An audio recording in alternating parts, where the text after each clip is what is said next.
कितना कठिन रहा होगा ना। धन के साथ साथ मन की पीड़ा भी कितनी विकट रही होगी ना। सब मेरे कारण। हाँ, ये सब कुछ तुम्हारे ही कारण हुआ है। अपने देश से निष्कासित एक कुमार, एक वनवासी मर्यादा पुरुषोत्तम बना तुम्हारे कारण। तुम्हारे कारण बाली जैसे दुष्ट का वध हुआ।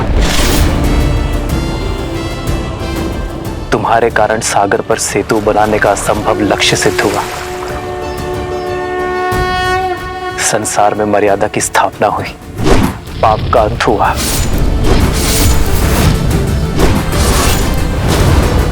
ये सब तुम्हारे ही कारण हुआ ना सीते। तुम्हें लगता है तुम इस यात्रा का लक्ष्य थी, पर मेरी दृष्टि में तुम इस यात्रा का आधार थी सीते। संसार ने देखा यह युद्ध राम ने जीता, परंतु ये राम जानता है कि यह युद्ध सीता ने लड़ा। ये राम से अधिक सीता की जीत है सीते। इसलिए संसार और राम की ओर से तुम्हारा कोटि कोटि आभार। इस बंदिनी की प्रशंसा करके आप उस दुख,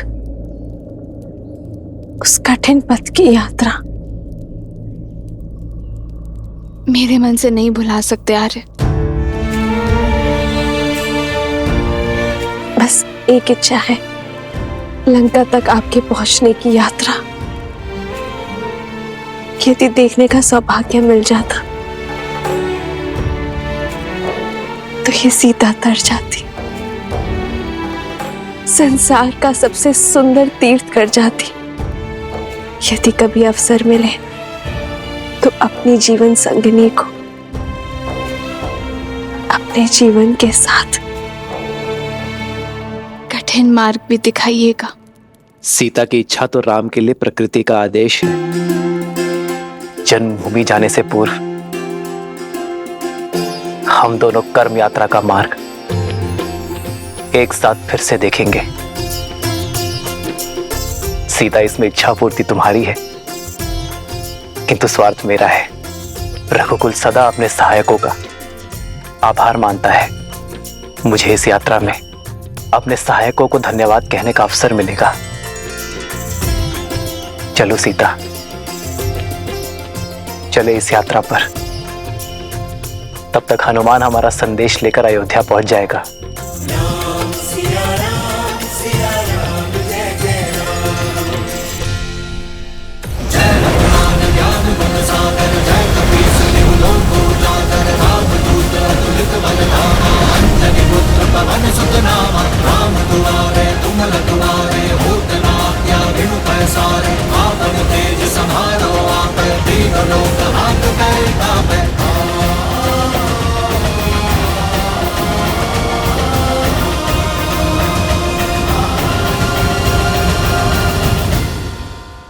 जय श्री राम।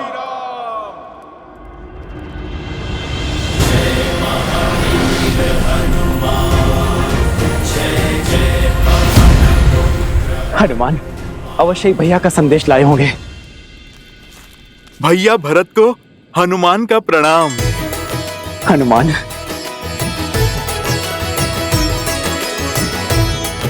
मेरे राम भैया कैसे हैं? भाभी माँ कैसी है? और मेरा लक्ष्मण, वो कैसा है?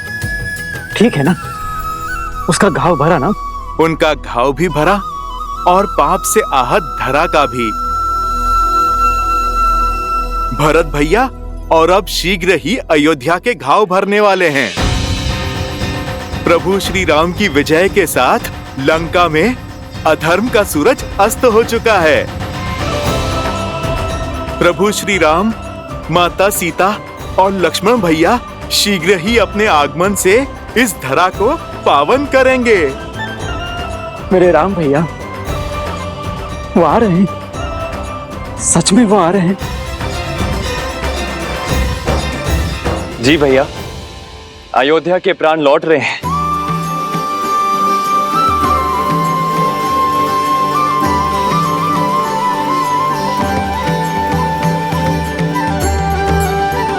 हनुमान, इस प्राणहीन निर्जीव शरीर में आपने पुनः प्राण फूके हैं। समझ नहीं आता आपको धन्यवाद कैसे करूं मैं। प्राण तो आ गए, किंतु राम कैसे आएंगे? 14 वर्ष पूर्ण होने में अब कुछ ही प्रहर शेष हैं। इतनी शीघ्र उनका अयोध्या आगमन असंभव है।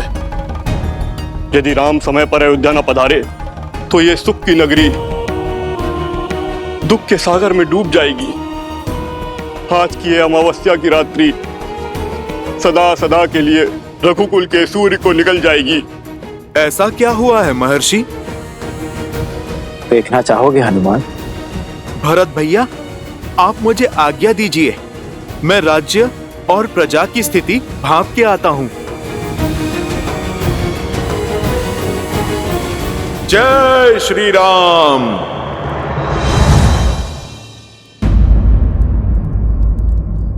से भरी इस धरा पर न जाने कितने कोटि वानरों और राक्षसों के भक्षक होने का कलंक लगा है।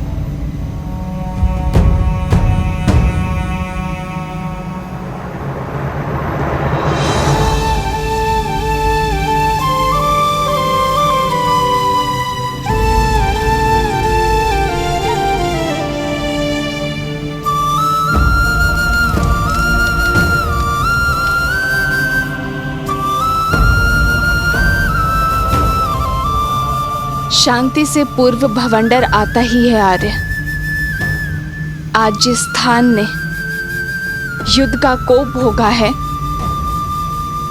कल यही संतोष की फसल उगेगी। सीता, यहां असुरों के महाराज दशानन रावण का अंत हुआ था, जिन्हें साक्षात ब्रह्मदेव से अजय वर प्राप्त था, पर धर्म के प्रहार और अपने कर्मों के फल से वरदान भी उन्हें बचा नहीं सका।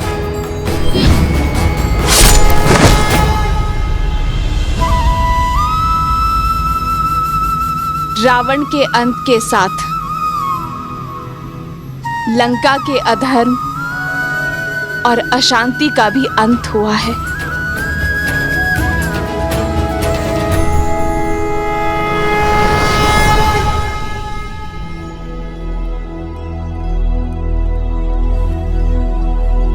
बाबा, ये खाना खा लो। बाबा उपवास में बैठे हैं। हाँ पुत्री, अब तो अपने श्री राम के दर्शन के पश्चात ही उपवास टूटेगा। जब तक भक्त अपने भगवान के दर्शन नहीं कर लेते, गले से खाना नहीं उतरेगा।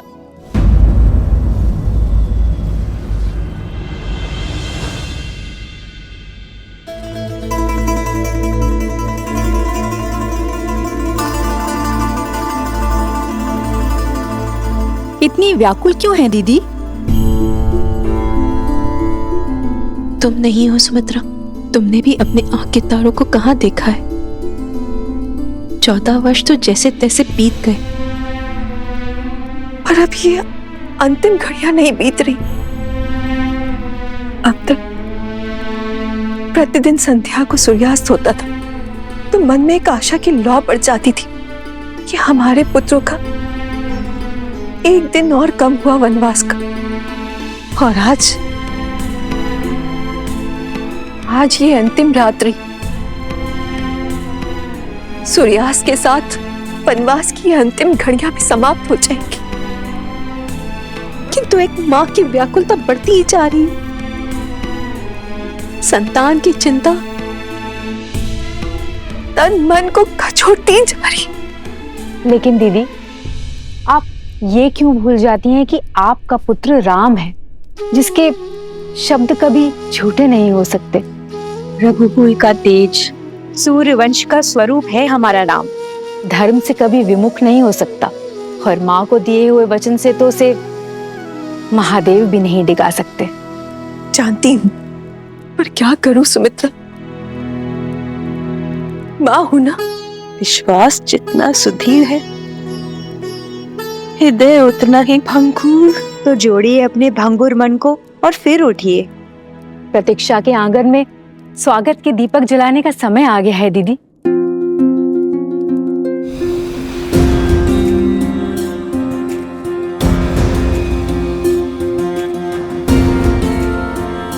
फल ले लो, मीठे स्वादिष्ट फल।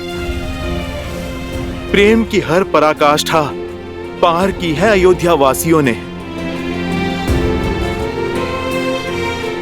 किंतु विरह की आंधी आशा के दीप को नहीं जला सकती। मुझे प्रभु श्री राम के आगमन का उत्साह हर मन, हर जन में भरना होगा।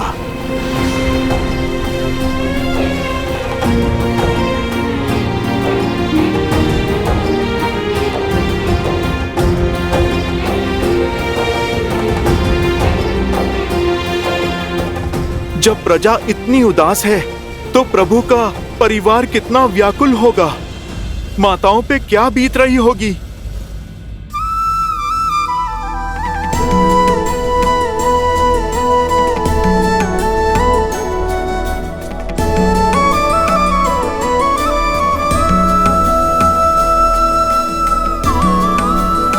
अरे शीघ्र करो, मेरे राम के लिए राजभोग बनाना है। और सुनो, मेरे लक्ष्मण के लिए केले का शाक और पूरी बनी कि नहीं? मेरी सीता के लिए उसके मुख सा सुंदर चंद्रकला भी तो बनाना है। अगर आते ही भोजन मांगेंगे तो क्या कहूंगी मैं? शीघ्र करो। और हाँ, खीर में केसर डालना मत भूलना।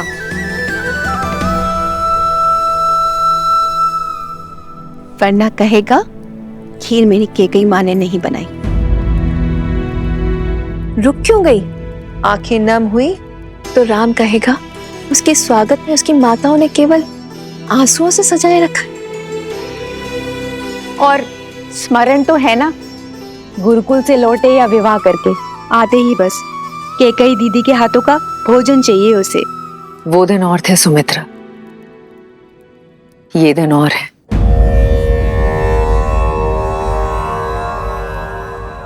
मेरे कारण मेरे राम लक्ष्मण सीता को कितनी पीड़ा सहनी पड़ी होगी ना। मेरे कारण मेरे राम और सीता ने कितना वियोग सहा होगा। प्रभु से इतनी ही प्रार्थना है कि आज मेरे राम को मेरे हाथों का भोजन भा जाए, बस। किंतु उनको भोजन परोसने से पूर्व हमें पितरों और पूर्वजों को भोग लगाना होगा। पितरों की पूजा उन्हें प्रसन्न करने के लिए अमावस्या शुभ दिन तो कोई हो ही नहीं सकता। और आज के दिन उनकी पुण्य आत्माएं धरती पर आती हैं और आज की गई पूजा से हमें उनके आशीष का वरदान देती हैं। निश्चिंत रहिए दीदी, रघुकुल का हर तारा आज पृथ्वी पर आएगा।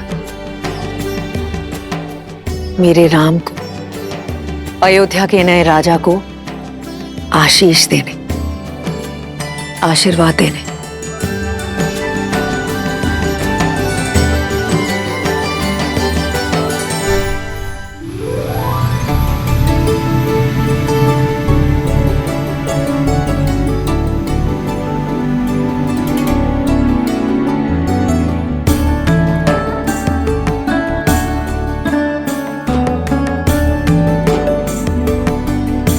उर्मिला, तुम्हारी निद्रा और वियोग के टूटने का क्षण अब समीप है।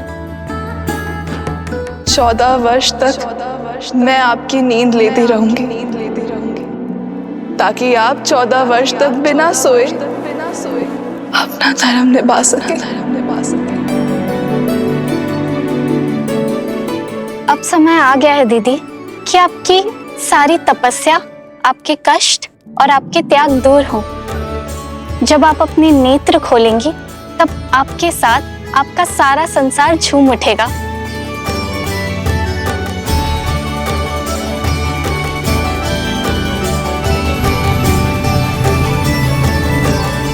वो देखो सीता, महासागर के हृदय को चीरती हुई लंका तक आने वाला सेतु।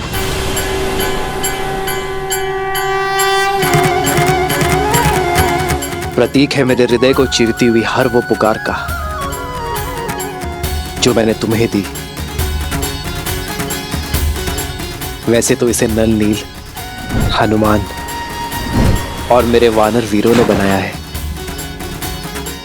परंतु इसे बनाने के लिए जो इच्छा शक्ति और ऊर्जा मिली है वो तुमसे मिली है सीता। मेरे वानर वीरों ने दिन रात्रि एक करके श्रद्धा का ये सेतु निर्माण किया है।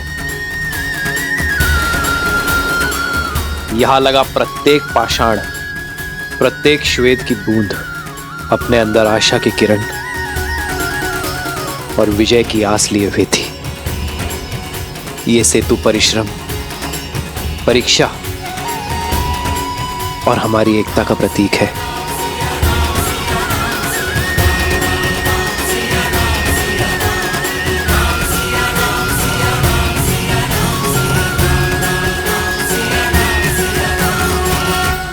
जन्म जन्म का है ये संगम, राम रतन सीता वैभव धन। और वो सुदूर जो पाषाण है वो है किष्किंधा।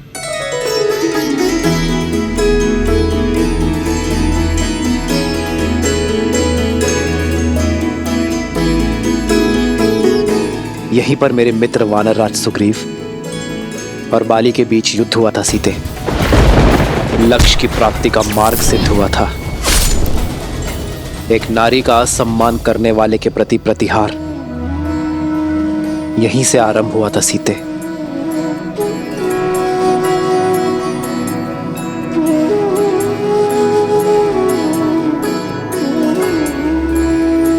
ये देखो वो पर्वत सीता, ये है ऋषिमुख पर्वत।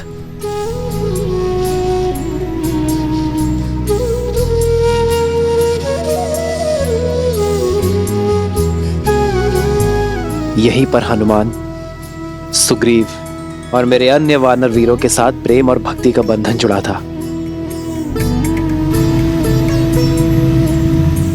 इसी पावन भूमि पर विजय पथ का आरंभ हुआ था। और ये वो स्थान है सीते जहां मैं पहली बार भक्ति की पराकाष्ठा, प्रेम के प्रतीक, बल के पर्याय मेरे पांचवे भाई संकट मोचन हनुमान से मिला था।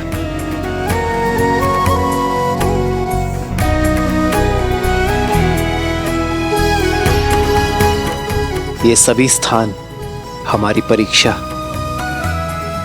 और हमारी प्रतीक्षा के प्रतिबिंब है सीते।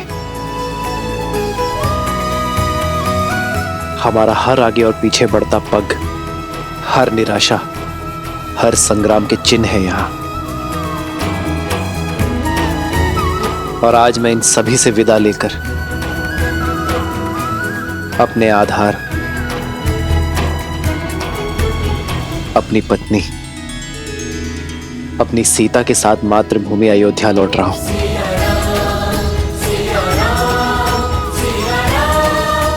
आर्य, जिस स्थान से एक दूसरे का हाथ थामकर हम यहाँ आए थे, हमने ये यात्रा की है और अब यहीं से अपने घर साथ जा रहे हैं। हो तुरंत विमान तहाँ चली आवा, दंडक बन जहाँ परम सुहावा।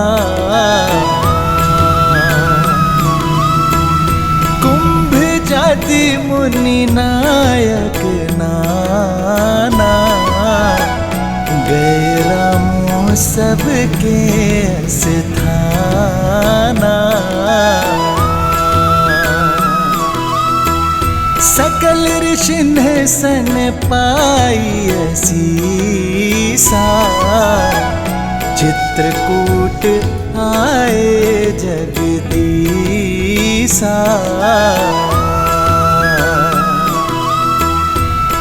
करी मुनि नह केर संतोषा, चला विमानु तहते चोखा।